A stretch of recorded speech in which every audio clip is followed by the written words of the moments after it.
के पाने के का 3 मंत्र का जाप है, ओम तत्सत इति निर्देश है। तो वहां ब्रह्मण्य शब्द है, तो ब्रह्मण्य शब्द का अर्थ सही किया वहां पर इन्होंने, इनकी बुद्धि वहां विचलित नहीं हुई।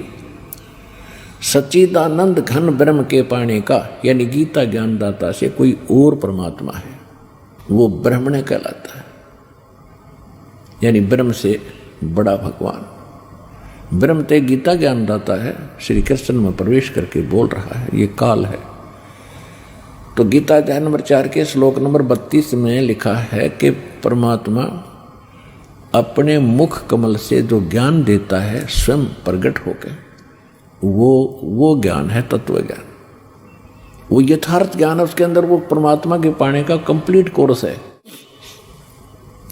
चौथे अध्याय के 34वें श्लोक में उसने कह दिया कि उस ज्ञान को तत्वदर्शी संत जानते हैं, उनके पास जाकर समझो, दंडवत प्रणाम करो, निष्कपट भाव से विनम्रता से प्रसन्न करो, तब वो तत्वदर्शी संत तुम्हें उस तत्व ज्ञान का उपदेश करेंगे। इससे एक तो ये सिद्ध हो गया कि गीता में वो ज्ञान नहीं है, लेकिन गीता का ज्ञान जो है ये नकारा नहीं जा सकता, इनकम्प्लीट है लेकिन यथार्थ है, अधूरा है। जैसे एक तो 5वीं कक्षा का सिलेबस होता है पाठ्यक्रम, एक 10वीं तक का होता है। तो गीता और वेद ये समझो मैट्रिक यानी 10वीं तक का सिलेबस है। 10वीं तक का सिलेबस गलत नहीं होता, आगे की पढ़ाई के लिए आगे सिलेबस और होता है।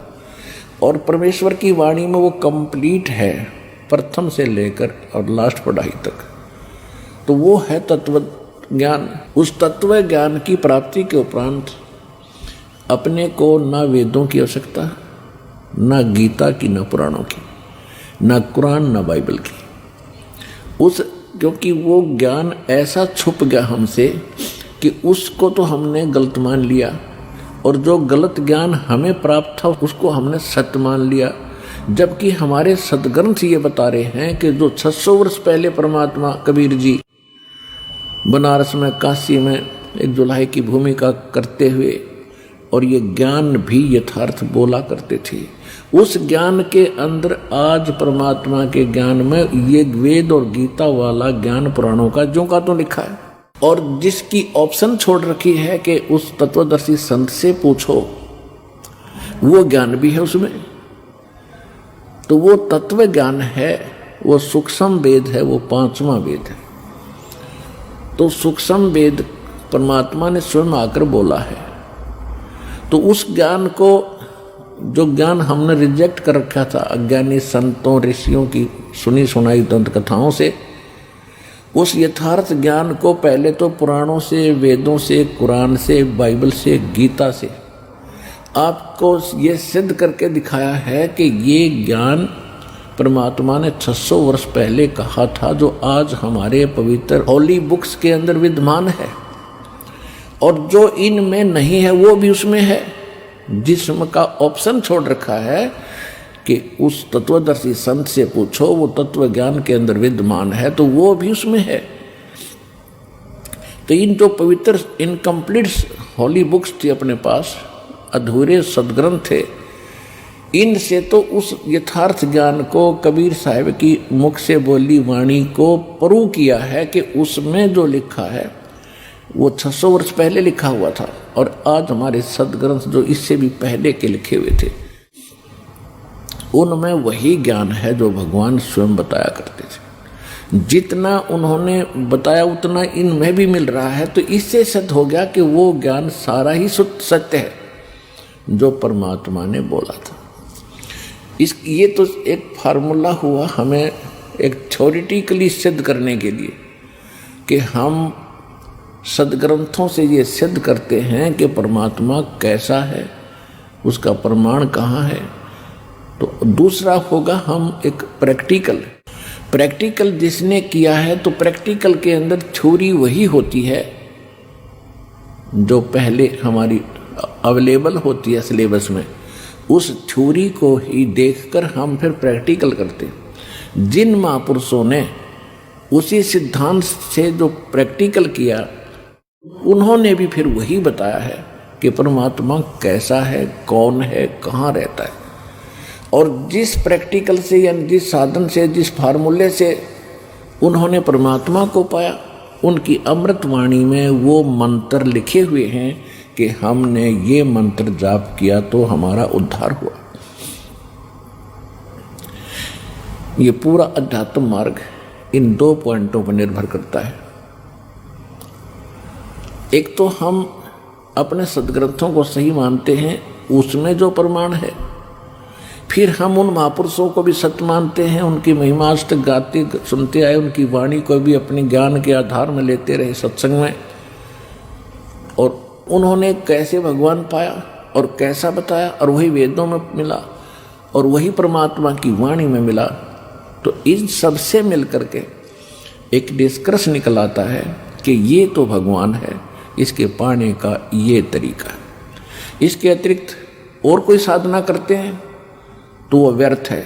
गीता अध्याय नंबर 16 के श्लोक 23 और 24 में स्पष्ट किया है कि शास्त्र विधि को त्याग कर जो मनमाना आचरण करते हैं, यानी जो सदग्रंथों में जो विधि लिखी है भगवान की भक्ति की, उससे हटकर जो अन्य कोई साधना करता है, जाप करता है, कोई क्रिया करता है, तो वो शास्त्र विरुद्ध है।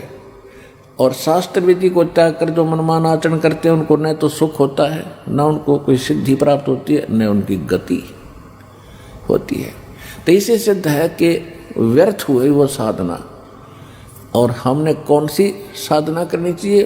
24वें श्लोक में 16वें अध्याय के गीता में लिखा है कि इससे तेरे लिए अर्जुन कर्तव्य और अकर्तव्य की अवस्था में, यानी कौन सी साधना करनी चाहिए और कौन सी ना करनी चाहिए, सदग्रंथ ही प्रमाण है। किसी की दंत कथा पर विश्वास करके अपना जीवन नष्ट ना करना। फिर दूसरे अध्याय के 53वें श्लोक में श्रीमद् भगवद गीता में लिखा है कि जिस समय अर्जुन तेरी बुद्धि भ्रमित करने वाले भिन्न भिन्न प्रकार के विचारों से हटकर एक तत्व ज्ञान पर, परमात्मा ज्ञान पर स्थिर हो जाएगी, तब तू योगी होगा, यानी भगत बनेगा, योग को प्राप्त होगा। नहीं तो तुझे कोई भी डगमग कर देगा किसी पॉइंट पर आकर के। तो जब तेरी बुद्धि भिन्न भिन्न प्रकार के भ्रमित करने वाले धार्मिक विचारों से हटकर एक तत्व ज्ञान के ऊपर, परमात्म ज्ञान पर स्थिर हो जाएगी, तब तू योग को प्राप्त होगा। तब तो तू योगी बनेगा, भगत बनेगा। योगी माने साधक, जो परमात्मा पाने की प्रयत्न करे। हमने योगी मान रखा वो जो केवल जो आसन करता है, ऐसे वैसे अटपट करता है, ये तो एक प्राकृतिक चिकित्सा होती है, ये योग नहीं है। ये योगी, ये भक्ति नहीं है, इसको योगी नहीं कह सकते, ये तो प्राकृतिक चिकित्सक है। लेकिन पहले ये साधक जो ऋषि होते थे, ये अपने स्वास्थ्य के लिए ये क्रिया भी साथ करते थे, क्योंकि स्वस्थ शरीर से ही भक्ति बनती है। ये योग जो है भक्ति के लिए एक सहयोगी है, ना कि इसे मोक्ष नहीं है। भक्ति का मेन स्वास्थ्य रखने के लिए पहले और ये ऐसी वैसी साधनाएं नहीं थी। और विशेषकर ये ऋषि लोग ही जो ज़्यादा समय अपना बैठते थे, साधना करते थे, इनके पास और कोई काम तो था ही नहीं, क्योंकि सदग्रंथों को पढ़ना, जनता को समझाना। एक मजदूर व्यक्ति है, किसान व्यक्ति है, सारा दिन उसका तो अपयोग हो जाता है, सारा दिन मेहनत करता, धंधा करता, उसको जरूरत नहीं उस योग करने की, वो तो वैसे ही स्वस्थ रहेगा, खुली हवा में रहता है, सारा दिन काम करता है। ये ऋषि लोग बैठे रहा करते थे, या तो साधना गलत करने के उद्देश्य से, साधना इनकी ठीक थी नहीं, इसलिए ज़्यादा हठ योग करके बैठते थे।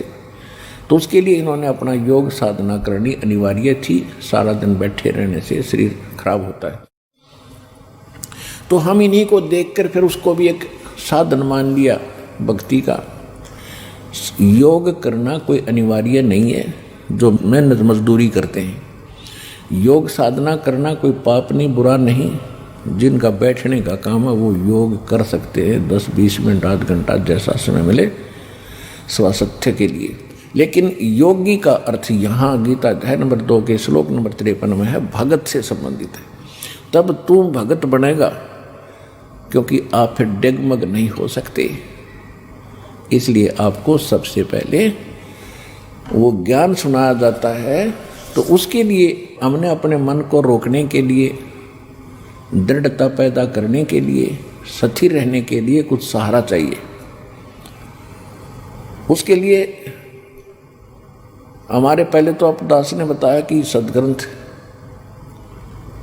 जो सदग्रंथ हैं जिनको हम आज तक सत्य ज्ञान युक्त मानते रहे, प्रथम तो आप जी ने वो आधार बनाना है। दूसरे फिर हमारा जो दास आपको प्रमाणित करके दे रहा है कि इससे भी ऊपर उठ के एक ऐसा ज्ञान है, ऐसा सूक्ष्म वेद है, तत्व ज्ञान है, जिसमें इन ग्रंथों वाला ज्ञान तो है ही है, और जो इनमें नहीं है, इनमें किसी और से जानने के लिए कहा है, वो भी उसमें है। लेकिन वो भी एक वेद है, सूक्ष्म वेद है। जब इन वेदों को हमारे धर्मगुरु नहीं समझ सके तो सूक्ष्म वेद को समझना तो बहुत ही दूर की बातें हैं। आप जी के रूबरू दास ने बहुत बार किया है कि वेदों में परमात्मा मनुष्य दृश्य है, साकार है, और वो ऊपर एक स्थान पर रहता है, वो सतलोक में रहता है, सिंहासन यानी तख्त के ऊपर बैठा है, देखने में राजा के समान है, उसकी सारी शोभा, सिर पे मुकुट है, मालिक है, ऊपर एक बहुत बड़ा छत्र है, और उनके एक रोम में, रोम बोलते हैं बाल, शरीर के बाल को रोम बोलते हैं, और जहाँ रोम ये बाल उगा है उसको रोमकूप बोलते हैं, यानी बाल कहो ये रोमकूप। तो इसमें करोड़ सूर्य मिला दे, करोड़ चंद्रमा, इतना उनके एक बाल की शोभा है। ये वेदों में लिखा है, और यही परमात्मा ने स्वयं आकर बताया है, और यही उन महापुरुषों ने ज्ञान दिया है, बताया आंखों देखा जिनको परमात्मा मिले हैं। और वो परमात्मा फिर वहाँ से चलकर आता है, सह शरीर आता है, और 3 प्रकार से वो अपनी लीला करता है। 3 प्रकार के शरीर से, 3 प्रकार के